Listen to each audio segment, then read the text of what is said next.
Trump శాంతి ఒప్పందం ప్రకటించాడు. కానీ ఇజ్రాయెల్ షాకిచ్చింది. ఇరాన్ $1 బిలియన్ కోరుతుంది. అసలు పాకిస్తాన్ ఏం చేసింది? ప్రపంచాన్ని వణికించిన యుద్ధం, చమురు ధరలను పెంచిన సంక్షోభం, హర్ముజ్ జలసంధి మూసివేత, ప్రపంచ ఆర్థిక వ్యవస్థలపై పెరిగిన ఒత్తిడి, ఇవన్నీ ఇంకా కొనసాగుతూనే ఉన్నాయని అందరూ అనుకుంటున్న సమయంలో డొనాల్డ్ ట్రంప్ సోషల్ మీడియాలో ఒక్క పోస్టుతో ప్రపంచాన్ని షాక్కు గురి చేశారు. The deal with Iran is complete.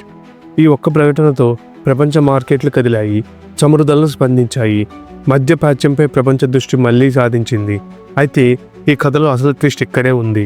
Trump శాంతి గురించి మాట్లాడుతున్నారు, ఇరాన్ తన డిమాండ్ల గురించి మాట్లాడుతుంది, పాకిస్తాన్ తన పాత్ర గురించి చెప్తుంది. కానీ ఇజ్రాయెల్ మాత్రం లెబనాన్లో వెనక్కి తగ్గే సూచనలు ఇవ్వడం లేదు. మరి ఈ డీల్ నిజంగా శాంతి ఒప్పందమా? ఇరాన్ ఎందుకు $1 బిలియన్ కోరుతుంది? పాకిస్తాన్ అసలు ఏం చేసింది? ఇజ్రాయెల్ ఎందుకంత అసంతృప్తిగా ఉంది? అసలు గెలిచింది ఎవరు? ఈ వీడియో చివరి దాకా చూడండి. ఇది అమెరికా ఇరాన్ మధ్య యుద్ధం మాత్రమే కాదు, ప్రపంచ ఆర్థిక వ్యవస్థను కుదిపేస్తున్న యుద్ధం.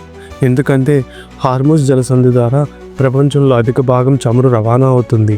ఈ మార్గం ఆగిపోతే చమురు ధరలు పెరుగుతాయి, రవాణా ఖర్చులు పెరుగుతాయి, ద్రవ్యోల్బణం ఏర్పడుతుంది, ప్రపంచ మార్కెట్లు అస్థిరంగా మారతాయి. అందుకే ఈ ఉద్రిక్తతలను ప్రపంచ దేశాలు జాగ్రత్తగా గమనిస్తున్నాయి. కొంతమంది విశ్లేషకులు ఇది మరింత పెరిగితే ప్రపంచ ఆర్థిక వ్యవస్థకు భారీ దెబ్బ తగులుతుందని హెచ్చరించారు. ఇప్పుడు ఈ కథలో అత్యంత వివాదాస్పద అంశం, ఇరాన్ కేవలం యుద్ధం ఆపాలని మాత్రమే కోరుకోవడం లేదు. వివిధ నివేదికల ప్రకారం ఇరాన్ చర్చల్లో ప్రస్తావించిన అంశాలు: ఫ్రీజ్ చేసిన ఆస్తులను విడుదల, ఆర్థిక ఆంక్షల సడలింపు అనగా శాంక్షన్స్ ఎత్తివేయమనడం, చమురు ఎగుమతుల పునరుద్ధరణ, ఆర్థిక పునర్నిర్మాణం కోసం ఫండ్, యుద్ధ ప్రభావిత ప్రాంతాల అభివృద్ధి కోసం సపరేట్ ఫండ్. కొన్ని నివేదికల్లో భారీ పునర్నిర్మాణ సహాయం గురించి కూడా చర్చలు జరిగినట్టు పేర్కొంటున్నారు. ఇది ఇప్పుడిప్పుడే అమెరికాలో రాజకీయ చర్చకు కారణమైంది. ఒక వర్గం చెబుతుంది శాంతి కోసం కొంత ధర చెల్లించాల్సిందే, మరో వర్గం చెబుతుంది ఇది ఇరాన్కు ఇచ్చిన భారీ రాయితీ అని. అసలు పాకిస్తాన్ ఏం చేసింది? ఇప్పుడు చాలా మందికి తెలియని అంశం, ఈ శాంతి ప్రక్రియలో పాకిస్తాన్ పేరు ఎందుకు వినిపిస్తుంది? నివేదికల ప్రకారం పాకిస్తాన్ మరియు ఖతార్ మధ్యవర్తిత్వ ప్రయత్నాల్లో భాగస్వామ్యమయ్యాయి. అమెరికా మరియు ఇరాన్ మధ్య ప్రత్యక్ష చర్చలు కష్టంగా ఉన్న సమయంలో సందేశాలను చేరువేయడం, సంప్రదింపులను కొనసాగించడం, ఉద్రిక్తతలు మరింత పెరగకుండా చూడడం ఇలాంటి పాత్రలు కొన్ని దేశాలు పోషించాయి. అందుకే ఇప్పుడు పాకిస్తాన్ నాయకత్వం శాంతి చర్చల్లో కూడా పాత్ర ఉందని చెబుతుంది. యుద్ధ వార్తల్లో కనిపించే పాకిస్తాన్ ఇప్పుడు ప్రపంచ చర్చల్లో కూడా చర్చనీయాంశంగా మారింది. ఇది ఇలా ఉండగా ఇజ్రాయెల్ మాత్రం తన బలగాలను లెబనాన్ నుంచి వెనక్కి తీసుకునే ప్రసక్తే లేదని ఇండైరెక్ట్గా సందేశాలు ఇస్తుంది.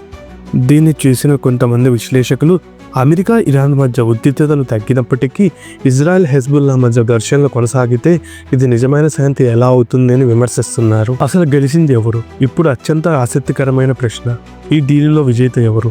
ట్రంప్ మద్దతుదారులు చెబుతున్నారు యుద్ధం ఆగింది, ఇరాన్ మద్దతుదారులు చెప్తున్నారు మీ ఒత్తిడికి లొంగలేదు, పాకిస్తాన్ చెబుతుంది శాంతి ప్రక్రియలో మా పాత్ర ఉంది, ఇజ్రాయెల్ మద్దతుదారులు చెప్తున్నారు మా భద్రతా విషయంలో రాజీ పడేదే లేదు అని.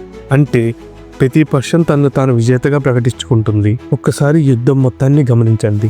ట్రంప్ చెబుతున్నారు నేను యుద్ధాన్ని ఆపాను, ఇరాన్ చెబుతుంది మాకు ఆర్థిక సహాయం కావాలి, పాకిస్తాన్ చెబుతుంది మేము శాంతి చర్చల్లో పాత్ర పోషించాము, ఇజ్రాయెల్ చెబుతుంది మా భద్రతలో రాజీ పడే విషయమే లేదు.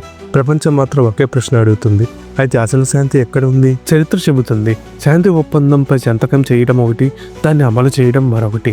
రాబోయే 60 రోజులు ఈ ఒప్పందం చరిత్ర సృష్టిస్తుందా లేక విఫలమైన మరొక శాంతి ఒప్పందంగా మిగిలిపోతుందా అనే అభిప్రాయం కామెంట్లో తెలియజేయండి.